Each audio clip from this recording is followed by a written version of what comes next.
Haleluya, puji Tuhan, selamat pagi dan salam sejahtera di dalam kasih Tuhan kita Yesus Kristus. Pagi yang baik ini kita patut bersyukur kepada Tuhan kalau kita sekalian boleh diperkenankan Tuhan ada sebagaimana kita ada pagi hari ini dengan kekuatan, kesehatan yang Tuhan karuniakan bagi kita. Itu sebabnya sebelum kita beraktivitas, mari kita menyediakan hati dan diri kita untuk bersama-sama kita mendengarkan firman Tuhan. Mari kita berdoa. Bapa di dalam surga, di dalam nama Tuhan kami Yesus Kristus, kami bersyukur untuk segala anugerah-Mu yang kami nikmati sampai pagi hari ini. Pagi yang baik ini kami mau mendengarkan firman Tuhan. Itu sebabnya Roh Kudus menolong kami supaya kami dapat mengerti, kami dapat memahami apa yang menjadi kehendak Tuhan di dalam setiap kehidupan kami. Kami serahkan semua di dalam tangan kasih dan kemurahan Tuhan. Kami mengucap syukur. Dalam nama Tuhan kami Yesus Kristus kami berdoa. Haleluya. Amin. Puji Tuhan. Bapak Ibu jemaat yang kekasih, pagi hari ini tema firman Tuhan yang ingin saya sampaikan kepada kita sekalian yaitu jaminan penyertaan Tuhan. Sekali lagi, tema firman Tuhan pagi hari ini yaitu jaminan penyertaan Tuhan.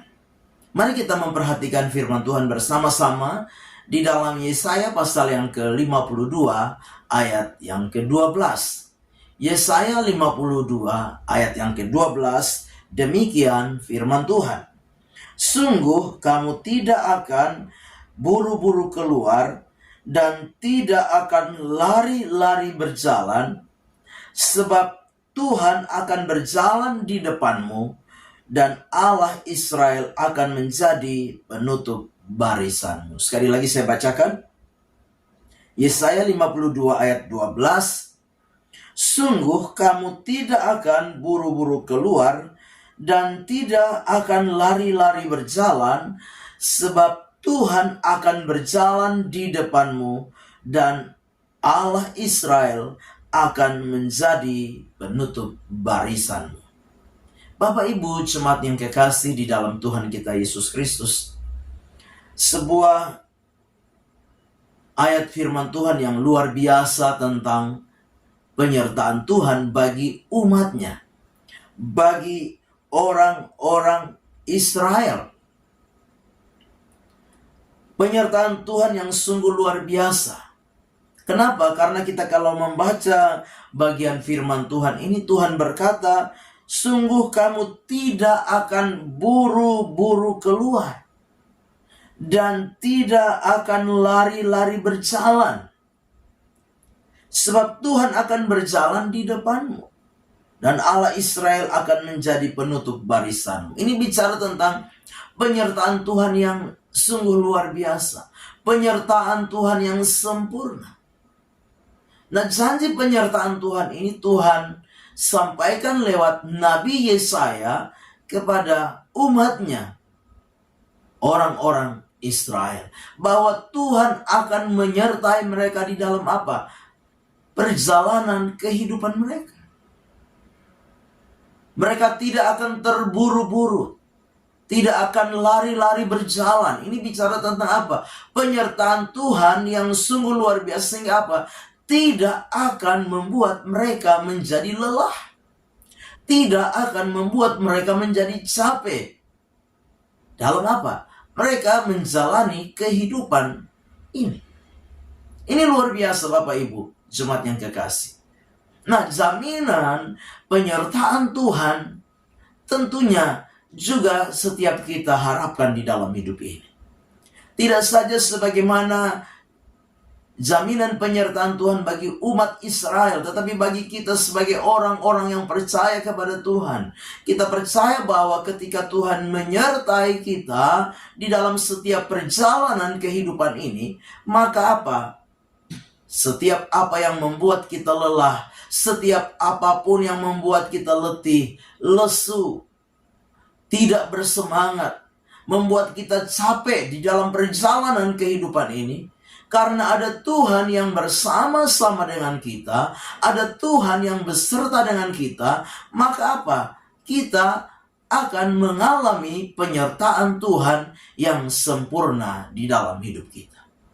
Nah, Bapak Ibu jemaat yang kekasih, pagi hari ini ada dua hal penting yang harus menjadi perhatian kita sebagai umat Tuhan, sebagai orang-orang percaya, sebagaimana umat Israel, agar Tuhan menyertai mereka di dalam perjalanan ini.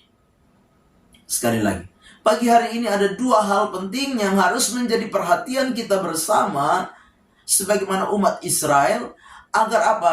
Penyertaan Tuhan yang sempurna itu mereka boleh nikmati di dalam kehidupan ini. Nah, yang pertama yang dapat kita perhatikan bersama-sama, yang pertama yaitu di dalam ayat yang ke-1 bagian A. Ayat yang ke-1 bagian A, di sana dikatakan, terjagalah, kenakanlah kekuatanmu seperti pakaian, hai Sion. Dikatakan demikian. Terjagalah, kenakanlah kekuatanmu seperti pakaian, hai Sion. Yang pertama yaitu Tuhan ingin supaya mereka menjadi umat yang terjaga. Di dalam terjemahan lain dikatakan bangunlah. Bangun dan apa? Bangun dan kenakanlah kekuatanmu, hai Sion. Jadi yang pertama yang harus jadi perhatian kita yaitu apa? Kita harus bangun. Kita harus menjadi apa? Terjaga. Kita harus waspada. Kita harus berjaga-jaga. Dan apa? Mengenakan kekuatan sebagai pakaian kita. Di dalam terjemahan yang lain diartikan bahwa kenakanlah kekuatan Allah yang ada padamu. Sekali lagi. Kenakanlah kekuatan Allah yang ada padamu sebagai pakaian. Nah, Bapak Ibu jemaat yang kekasih, sebagai orang-orang yang percaya, masalah, persoalan, tantangan, kesulitan kadang-kala membuat kita bisa menjadi lemah, letih, lesu, loyo. Bahkan menjadikan kita menjadi orang-orang yang apa? Putus asa, patah semangat. Sehingga apa? Kerohanian kita menjadi tertidur. Kerohanian kita menjadi mati. Seolah-olah kita tidak punya daya lagi. Seolah-olah kita tidak punya kekuatan lagi. Nah, Tuhan ingatkan apa? Terjagalah, bangunlah, kenakanlah kekuatan Allah yang ada padamu. Nah, Bapak Ibu jemaat yang kekasih, kita sadar dalam perjalanan kehidupan ini, kadang-kala kita lemah. Tetapi Tuhan mengingatkan kita untuk apa? Mengenakan kekuatannya yang ada pada kita. Kenakan itu kembali. Kita percaya bahwa Tuhan menyertai dalam perjalanan ini, betul. Tetapi ada bagian yang harus kita lakukan, ada bagian yang harus kita kerjakan, yaitu menggunakan kekuatan Allah yang ada pada kita. Bangunlah, kenakanlah kekuatan Allah yang ada padamu. Sebagai apa? Respon kita atas penyertaan Tuhan. Kita tidak saja apa? Diam, menunggu. Tapi Tuhan mau kita bersikap, kita bertindak, waspada, terjaga, bangun. Dan apa? Dan pakai kekuatan Allah yang ada pada setiap kita. Untuk apa? Untuk kita melihat penyertaan Tuhan nyata di dalam setiap kehidupan kita. Nah, Bapak Ibu jemaat yang kekasih, kalau kita membaca kebenaran firman Tuhan di dalam Keluaran pasal 14, ketika orang-orang Israel menghadapi satu kenyataan di mana dalam perjalanan dari Mesir menuju Kanaan, mereka menghadapi satu kesulitan, kesukaran. yaitu mereka ada di depan Laut Kolsum atau Laut Tiberau. Mereka tidak bisa maju. Dan di belakang mereka ada musuh, Firaun dan tentara-tentara Mesir mengejar mereka. Sehingga apa? Pada saat itu mereka ketakutan. Dan Tuhan berkata kepada Musa, "Kenapa engkau diam saja? Bangun dan bawa umat itu pergi. Bangun dan bawa umat itu berjalan." Tuhan katakan kepada Musa, "Apa yang ada di tanganmu, itu tongkat itu. Gunakan itu. Ulurkanlah itu ke Laut Kolsum, ke Laut Tiberau." Dan Musa menggunakan tongkat itu. Tongkat itu bicara tentang kuasa. Tongkat itu bicara tentang kekuatan Allah. Nah, Bapak Ibu jemaat yang kekasih di dalam Tuhan kita Yesus Kristus, ketika Musa menunjukkan tongkatnya ke laut, maka apa? Air laut itu terbelah. Dan orang-orang Israel menikmati perjalanan di tengah terbelahnya Laut Kolsum. Di tanah yang kering, mereka menikmati penyertaan Tuhan yang sempurna. Demikian juga dengan setiap kita pagi hari ini. Mari gunakan kekuatan Allah yang ada pada kita. Kenakan itu, bangun diri kita, untuk kita boleh menikmati penyertaan Tuhan yang sempurna di dalam hidup ini. Yang kedua, hal kedua yang harus kita perhatikan di dalam Yesaya 52 ini, yaitu kita harus hidup kudus di hadapan Tuhan. Ayat yang pertama dari Yesaya 52 bagian B dikatakan demikian. "Hai Yerusalem, kota yang kudus, sebab tidak seorang pun yang tak bersunat atau yang najis akan masuk ke dalammu."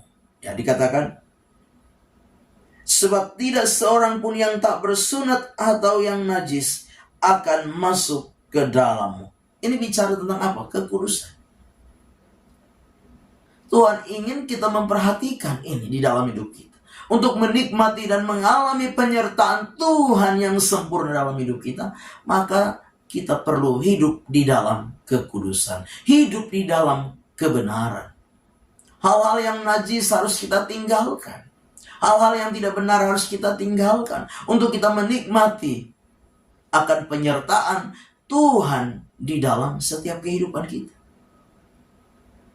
Tidak mungkin Tuhan yang kudus, Tuhan yang suci itu akan hadir dan tinggal, bergaul, berjalan bersama dengan kita kalau kita masih hidup di dalam kenajisan. Itu sebabnya firman Tuhan mengingatkan kita untuk apa? Tinggalkan segala yang yang tidak berkenan, yang najis. Tinggalkan segala sesuatu yang dosa.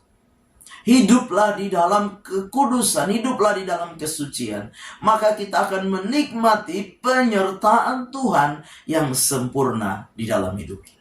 Tanpa kekudusan, tanpa kesucian, kita tidak akan pernah mengalami penyertaan Tuhan yang sempurna di dalam hidup kita. Kita tidak akan mengalami jaminan penyertaan Tuhan dalam hidup kita.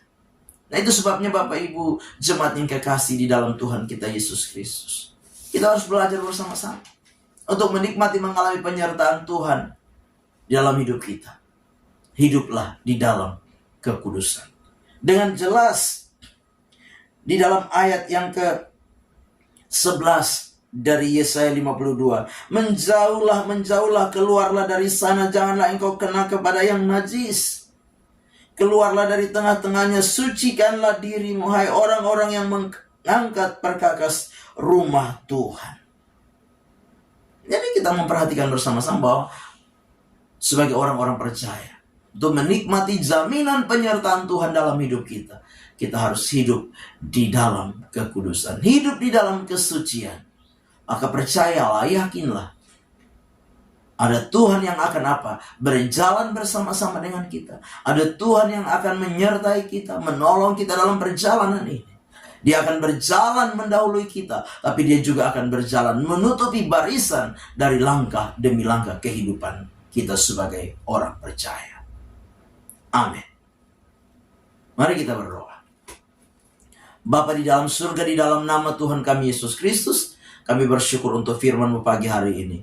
Biarlah firman itu boleh menjadi rema, menjadi berkat, menjadi kekuatan di dalam setiap kehidupan kami. Kami serahkan perjalanan hidup kami sepanjang hari ini di dalam tangan kasih dan kemurahan Tuhan. Biarlah penyertaan Tuhan kami nikmati di sepanjang hari ini. Dan kami mau belajar senantiasa Tuhan, hidup di dalam kekuatan Allah yang Engkau sudah anugerahkan bagi kami. Dan kami mau belajar hidup di dalam kekudusan, di dalam kesucian. Kami serahkan semua dalam tangan Tuhan. Kami naikkan syukur, kami melangkah bersama dengan Tuhan di hari yang baru ini. Kami datang dan memohon berkat Tuhan bagi setiap kami umat-Mu yang ada pagi hari ini. Tuhan memberkati engkau dan melindungi engkau. Tuhan menyinari engkau dengan wajah-Nya dan memberi engkau kasih karunia. Tuhan menghadapkan wajah-Nya kepadamu dan memberi engkau damai sejahtera. Terimalah segala berkat ini di dalam nama Allah Bapa, Putra dan Roh Kudus, yaitu di dalam nama Tuhan Yesus Kristus. Haleluya. Amin. Selamat pagi. Tuhan Yesus memberkati.